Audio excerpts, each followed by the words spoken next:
Right. So some of the allocation would be reflected there, but it would be for the preliminary pre-investment work that needs to be done on these projects. As you can imagine, when you have large projects. Minister, my colleagues asking you to speak a little more into the mic. Yeah. Some of it is reflected there. As I was saying, as you can imagine, when you have large projects, there's a lot of pre-investment work that has to go on. And by pre-investment, we mean the scoping out, the design, whatever architectural work needs to be done, environmental work, and so on. So there is some allocation for that type of work. Right, so there's 10 billion there to ensure that that component of the work will go on in this fiscal year.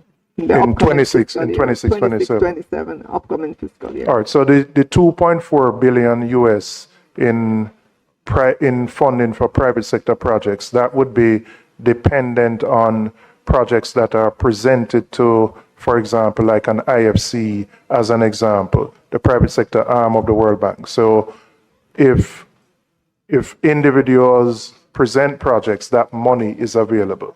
Is that what you're saying? It's not right, funding for central government right, at all? So the IFC, the IDB invests those arms. However, those investments will be coordinated with government as well, because government also will have significantly large projects that the private sector can take on. Okay, so you anticipate those being PPPs that are in the pipeline that would be accessed? Right, there are some in the pipeline. Okay. All right. In terms of, you alluded in your opening remarks to the situation in the Middle East and the impact that is likely to have on the economy. You indicated the movement in oil prices.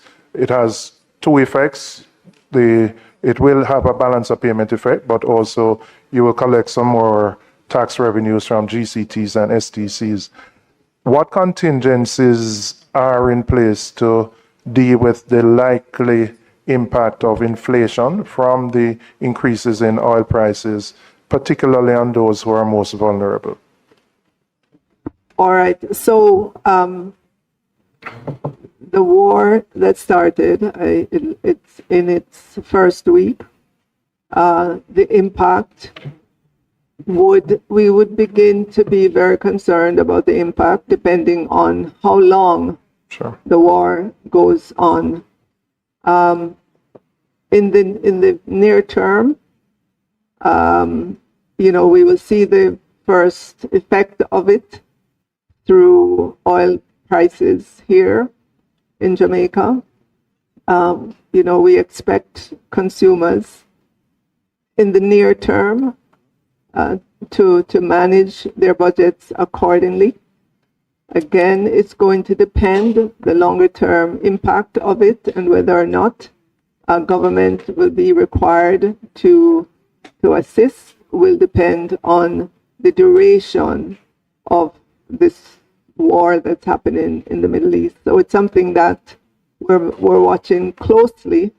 And of course, if government is required to assist, that is something that the cabinet will deliberate on, and then there will be an announcement to the country. All right. In terms of your projections, and I noted the financial secretary in response to a question from the opposition leader indicated that the inflation rate figure for 25-26 was revised downwards from 10% to, I believe, 5.6.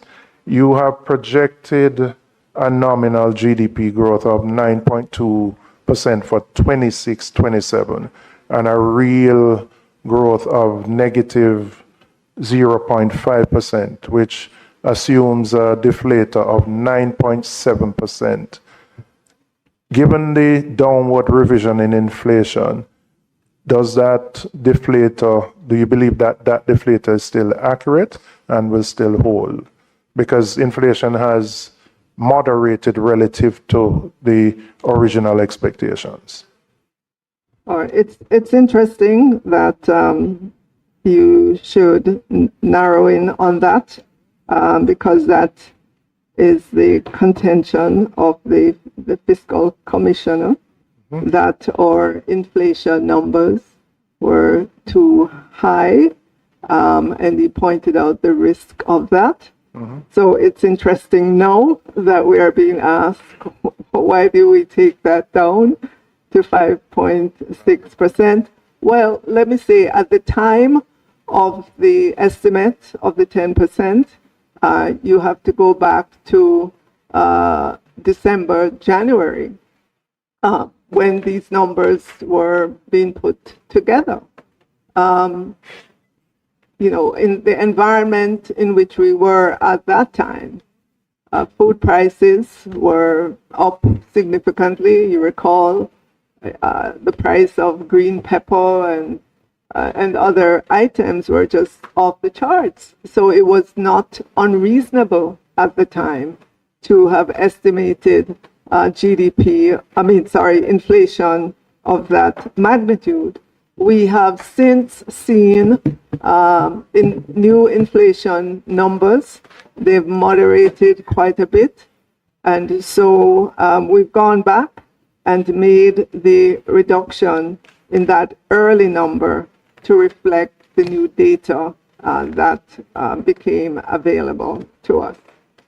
I totally understand that. I'm now going further to ask whether you believe the assumption of the deflator of 9.7% for 26-27, given the moderation of inflation, is still a number that you believe would hold, because you have almost the outturn of inflation has almost been just over half of what the projection was.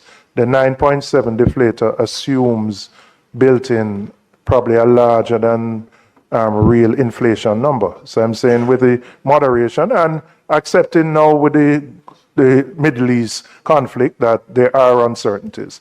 But I'm just asking if you still believe that 9.7 deflator will hold. We're expecting that to be lower. Right, that's what I would anticipate, yeah. But then it's a dynamic situation. Right, because I said the war could, yes, I'm accepting that, yeah. Can I shift a little to your wages and the provision for wages and salaries? You have a contingency of 42 billion that has been provided in the overall figure of 555 billion. Can you give a breakdown of what you anticipate the 42 billion to cover? Would it cover, for example, a provision for a potential IDT award coming out of the issue with the Jamaica Medical Doctors Association, as an example? Does it include the agreement of the commitment of a 2% increase that was made last year, or a commitment that was said last year, but I don't know whether that would be paid in the upcoming fiscal year. So I'm asking for what the 42 billion would cover in terms of the contingencies for wages and salary negotiations.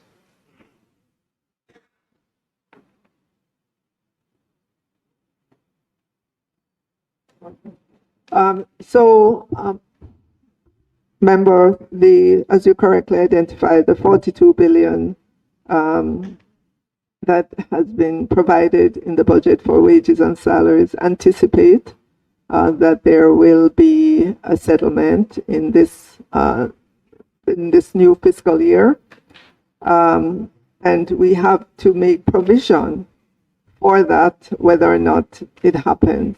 Settlement of which one specifically? The JMDA IDT one, I know, and there may be others. Which specific ones?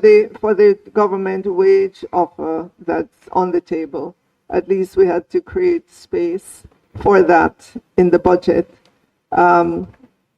We don't, with regards to the IDT awards, we don't know where those will come out at yet.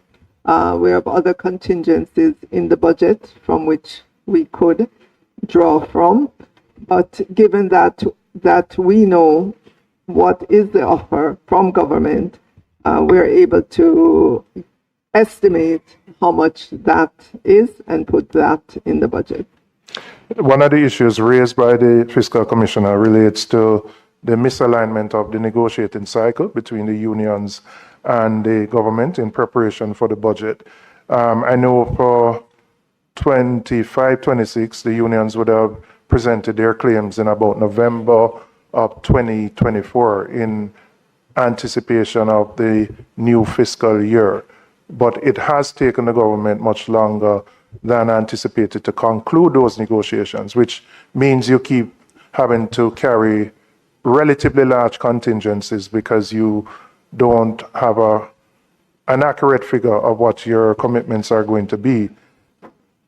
Can you commit that going forward for the next fiscal year that the negotiation cycle will align with the budgetary cycle so that in preparation for the budget you will have an idea of what your commitments are on the wages and salary side?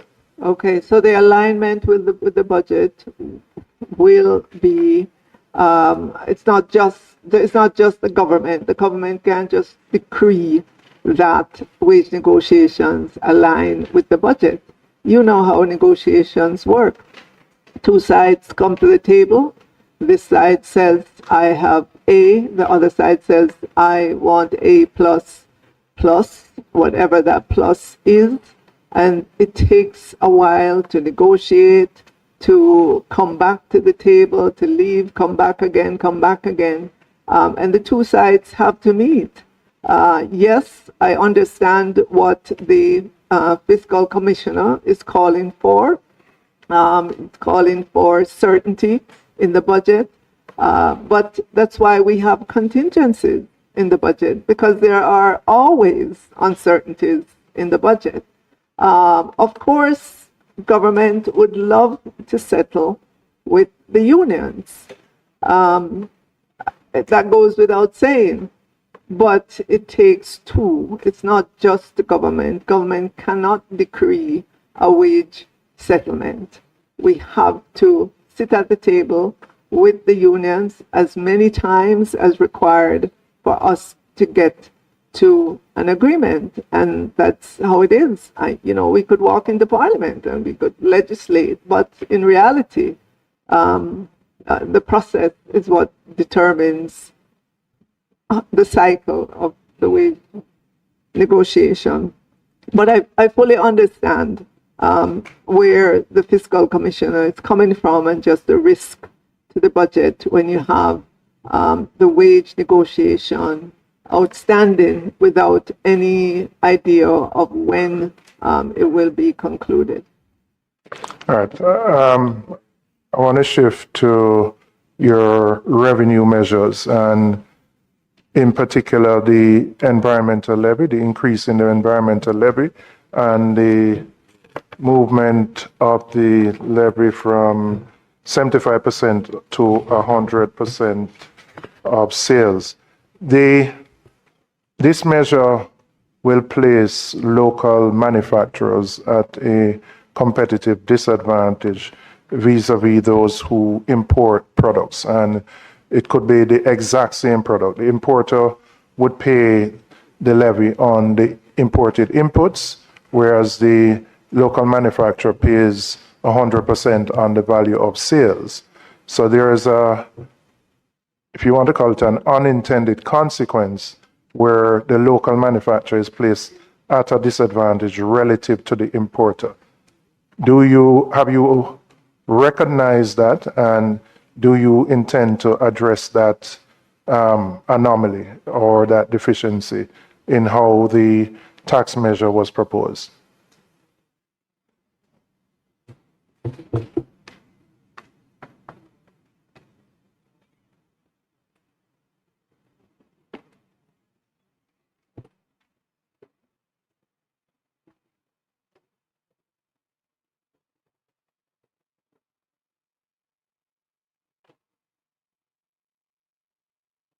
In short, member,